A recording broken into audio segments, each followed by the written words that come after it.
Hi and welcome to Daily English Zone. Are you learning English? Great.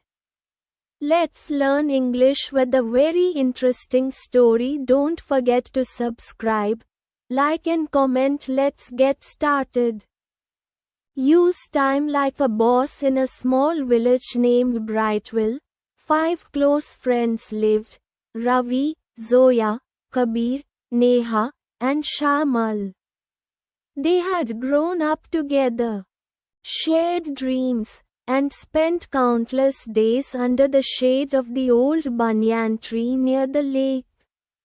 As they grew older, each one began to see life differently, especially in how they used their time. Ravi was a planner. He always had a schedule for everything. He believed that discipline was the key to success.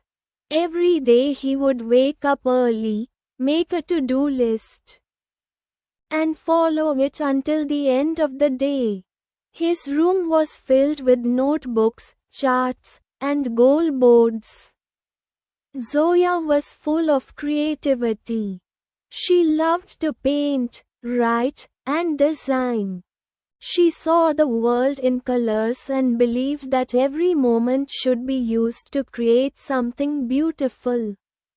She spent her time drawing, writing stories, and sharing her art on the internet.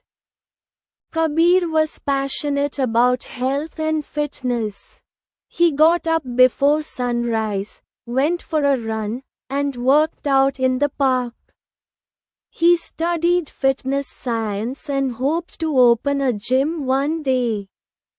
He believed in doing small things daily to build a strong life. Neha was the smartest among them. She loved science, especially environmental studies. She read books on climate, water pollution, and green energy. Her goal was to create something that could help save the planet. Then there was Shamal. He was known as the lazy one. He didn't believe in waking up early or following any plan. His favorite activities were sleeping, watching TV, and scrolling through his phone.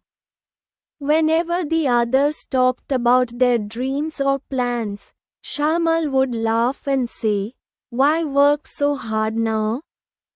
Life is long. I'll start tomorrow." One sunny afternoon, the 5 friends sat under the banyan tree.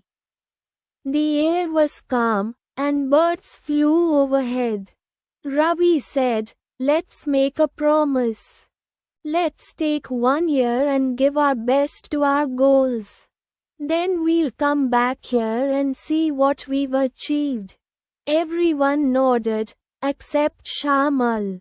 He yawned and said, "1 year? That's too long. I'd rather enjoy my time now. You all go ahead." The others didn't argue. They knew Shamal wouldn't change unless he wanted to. So they smiled and wished each other luck. From the very next day, Ravi started waking up even earlier. He helped his father in their small shop, attended business classes online, and made notes late into the night. Zoya created a new blog to showcase her art. She began uploading paintings, writing poetry, and learning how to promote her work online. Kabir trained villagers for free in the park and studied for a professional trainer's certificate. His mornings were full of energy and sweat. Neha joined an online course on environmental science and started working on a project to purify water using simple materials. Meanwhile, Shamal continued his lazy routine. He slept late, woke up late, and wasted time watching shows and playing mobile games. Whenever he saw messages from his friends about their progress, He simply ignored them. They're working too hard. I'll enjoy now and think later, he told himself.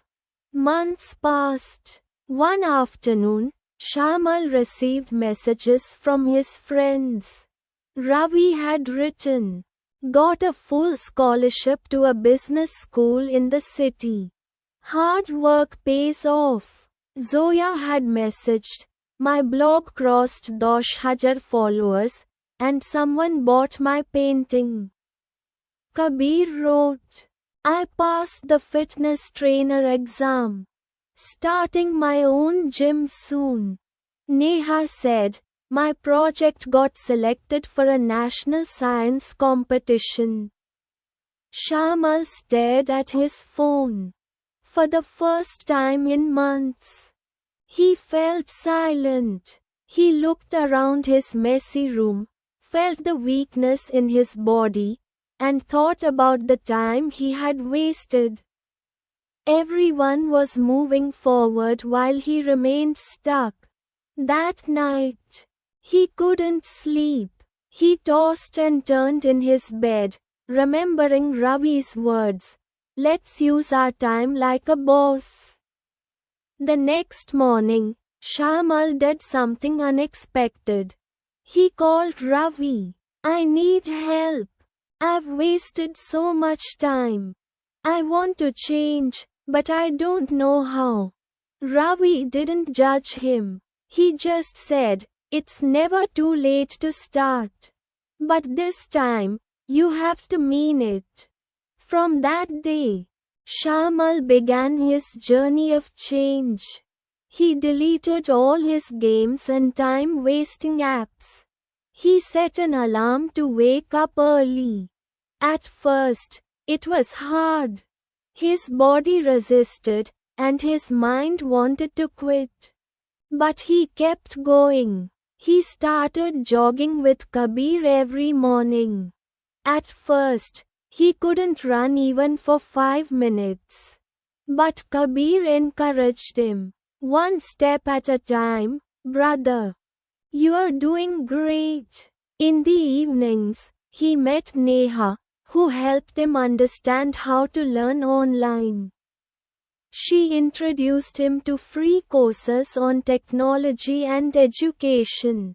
He picked one and started studying. When he felt bored or confused, she reminded him, "Remember, even small progress is better than no progress." Zoya taught him how to balance his time. She showed him how to take breaks, stay creative, and enjoy learning. Slowly, Shamal started improving. He began writing small blogs about how he was changing his life.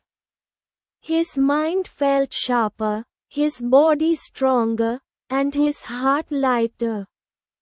He stopped making excuses and started making progress. A full year passed. The same banyan tree stood tall, waiting for the return of the 5 friends. One by one, they arrived. Ravi was the first. He now ran an online store selling productivity tools and had over 100 customers. Zoya came next. She had opened her own online art gallery and was invited to display her work in a city exhibition. Kabir followed. His gym had opened, and people from nearby towns came to train with him. Neha had been accepted into a top university with a full scholarship for her environmental project. Then came Shamal. He wore a clean shirt, carried a confident smile, and held a small notebook. "I have something to share," he said. "This past year, I changed my life. I finished a computer course, created a learning app for students in rural areas, and next month, I'm launching it in our school." The others were speechless for a moment. Then they all stood and clapped. Shamal felt his eyes fill with tears. I never believed I could do it. But you all believed in me, even when I didn't. Thank you. They all sat under the tree again, not just as friends, but as people who had learned one of life's biggest lessons. Ravi said, "Time is your most valuable gift. Spend it right." Zoya added, "Your passion only grows when you feed it with time." Kabir nodded, "Discipline builds the life you dream of." Neha smiled. "Every second matters. Even small efforts shape big futures."